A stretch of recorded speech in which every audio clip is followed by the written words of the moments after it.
Break के बाद सभी का न्यूज पंच में स्वागत। और अब बात करते हैं अष्टलक्ष्मी के आशीर्वाद से जुड़ी हुई। जी हाँ, धरती के नीचे छिपा हुआ खजाना जो है उसे अब सरकार निकालने जा रही है। गृह मंत्री अमित शाह ने ये बड़ा ऐलान किया है। किसके लिए? पूर्वोत्तर के विकास के लिए। ऊर्जा सुरक्षा और सहकारी संघवाद की दिशा में एक महत्वपूर्ण कदम उठाया गया जब असम और नागालैंड के बीच सीमा क्षेत्र में तेल और प्राकृतिक गैस की खोज का रास्ता खुला।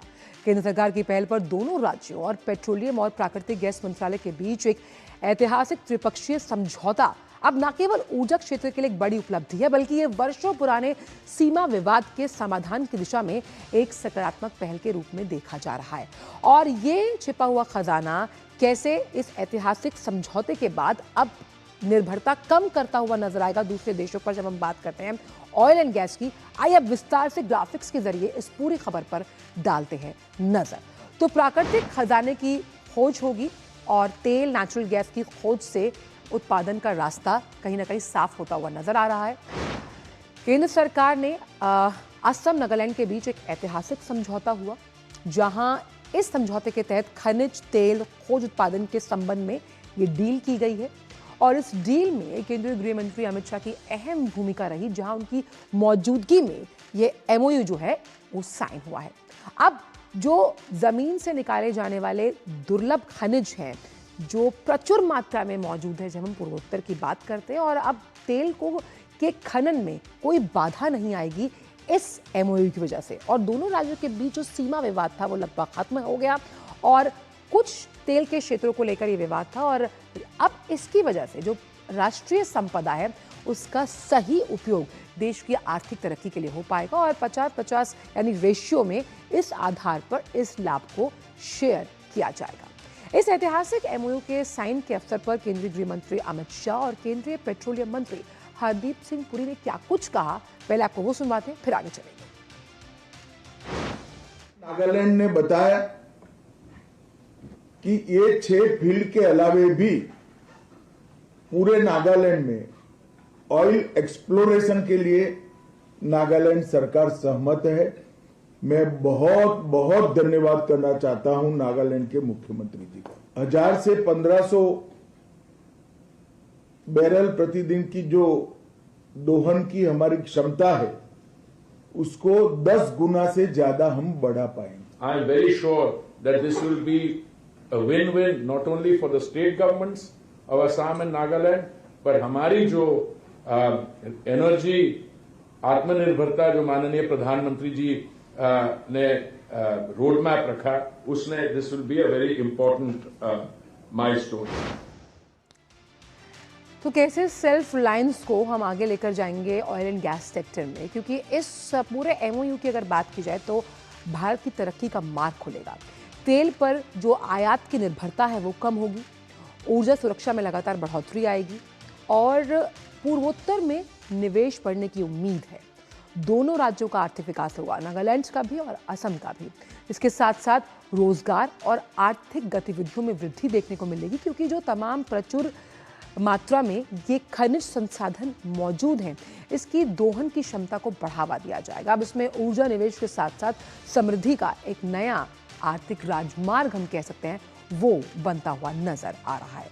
इसी बड़ी खबर पर बात करने के लिए हमारे साथ हमारे संवाददाता नीरज सिंह जुड़ गए हैं। नीरज, किस तरह से ये एमओयू आर्थिक तरक्की का तो रास्ता खोलेगा ही पूर्वोत्तर के लिए, साथ ही साथ तेल और गैस के लिए हमारी निर्भरता को भी दूसरे देशों पर कम करता हुआ नजर आएगा?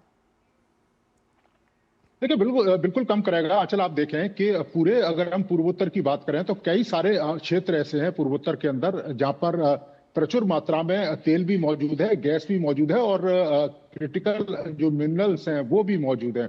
हमको पता है कि जो हमारी ऊर्जा जो निर्भरता है वो दूसरे देशों पर है, चाहे वो एलपीजी हो या पेट्रोलियम पदार्थ हो। लेकिन आप देखें कि जिस तरीके से दोनों राज्यों के बीच और केंद्र सरकार के बीच जो समझौता हुआ है, जहां पर नागालैंड और असम के अंदर न केवल तेल गैस इसके खोज का जो काम है वो तेजी के साथ किया जाएगा, बल्कि जो मिनरल्स हैं उनको भी खोजने का काम किया जाएगा। और दोनों ही जो राज्य हैं इस पर सहमत हैं। एक विस्तृत जो एमओयू है वो तीनों के बीच केंद्र सरकार और असम सरकार और नागालैंड सरकार के बीच में हुआ है। आप देखें कि जो भी जो तेल या क्रिटिकल मिनरल्स वहां पर उनका उत्पादन होगा तो उसका जो लाभ है वो दोनों राज्यों को होगा। और हमको भी पता है कि दूसरे देशों से एक बड़ी संख्या में और बड़ी मात्रा में हमको इन चीजों का जो आयात है वो करना पड़ता है। और हमारी जो कैपेसिटी है वो 1000-1500 से बढ़कर 10 गुना के करीब जो कैपेसिटी है वो बैरल की हो जाएगी। तो आप समझें कि भारत की दृष्टि से खासतौर से हमारी ऊर्जा जो जरूरत है उसकी दृष्टि से ये काफी महत्वपूर्ण है। जो 6 फील्ड हैं जिनका जिक्र किया है, उसके अलावा नागालैंड के अलग अलग हिस्सों में जो इसको खोजने का काम है वो तेजी के साथ किया जाएगा। और हमको भी पता है, आप देखें कि सबसे पहले पूर्वोत्तर की अगर हम बात करते थे तो पूरा का पूरा 2014 से पहले ये पूरा क्षेत्र डिस्टर्ब रहता था। हमने देखा था कि ज्यादातर कर्फ्यू लगा रहता था, हिंसा की जो घटनाएं वो बहुत ज्यादा होती थी। लेकिन आप देखें कि पूरे पूर्वोत्तर में 80% के करीब पूर्वोत्तर में आसपा कानून है वो खत्म हो गया है, 20% बचा है। अगले साल 1-2 राज्यों को छोड़कर जो ये कानून है पूरी तरीके से पूर्वोत्तर से खत्म हो जाएगा। तो इसका जो फायदा है वो सीधा सीधा न केवल इन खोजों पर मिलेगा, निवेश बड़ी संख्या में विदेशों से आएंगे। तो एक बड़ा कह सकते हैं कि एक कदम है, दोनों राज्य और केंद्र सरकार इस पर सहमत हुए हैं। और पश्चिम एशिया में जिस तरह से संकट चल रहा है नीरज, उस लिहाज से हम अलग अलग विकल्प खोज रहे हैं एनर्जी सोर्सेज के, उस लिहाज से भी ये बहुत बड़ा कदम माना जा रहा है ऑयल एंड गैस सेक्टर के लिए।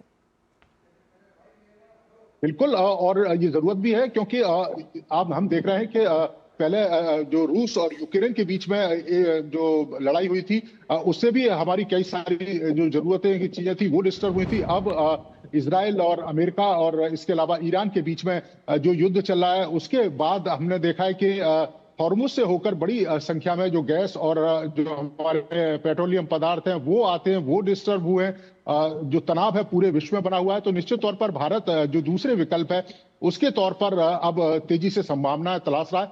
हमने देखा है कि इससे पहले भी देश के अलग अलग हिस्सों में नेचुरल गैस और जो पेट्रोलियम पदार्थ हैं उनको लेकर भी जो सर्वे और खोज का काम है वो तेजी के साथ चला है। अब दोनों राज्यों के जो सीमाओं पर जिस तरीके से जानकारी आ रही है कि प्रचुर मात्रा में पेट्रोलियम पदार्थ और जो नेचुरल गैस है वो उपलब्ध है, तो उसको खोजने का और उसका जो उपयोग है वो जल्द से जल्द करने का जो काम है वो तेजी के साथ किया जाएगा। तो हम विकल्पों पर एक तरीके से ज्यादा तेजी से काम कर रहे हैं। और मोदी सरकार का ये लक्ष्य भी है कि हम इन तमाम चीजों में अगर आत्मनिर्भर हों तो बहुत बड़ी संख्या में हमारा पैसा भी बचेगा, संसाधन भी बचेंगे और देश आत्मनिर्भर होगा। तो उसी दिशा में ये तेजी के साथ काम किया जा रहा है। और मुझे लगता है कि केवल नागालैंड और असम की बात नहीं है, आने वाले समय में पूर्वोत्तर के जो और भी राज्य हैं उनमें भी इसी तरह की संभावनाओं को तलाशने का काम किया जाएगा।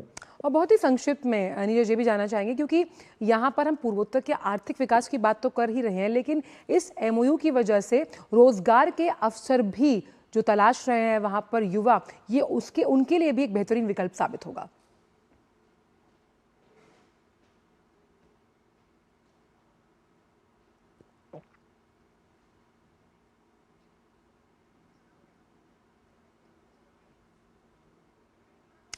चलिए, बहुत बहुत शुक्रिया इन तमाम जानकारी को हमसे साझा करने के लिए। तो जब हम अष्टलक्ष्मी की बात करते हैं, किस तरह से ये पूर्वोत्तर का तो विकास करेंगे ही, लेकिन कैसे जो उसके आसपास के राज्य हैं उनके लिए भी ये एमओयू विकास की धुरी साबित होगा। तो अभी के लिए न्यूज़ पंच में इतना ही। आपसे मुलाकात होगी 2 बजे कुछ और नए मुद्दों के साथ। मुझे मेरी पूरी टीम को दीजिए अनुमति। नमस्कार।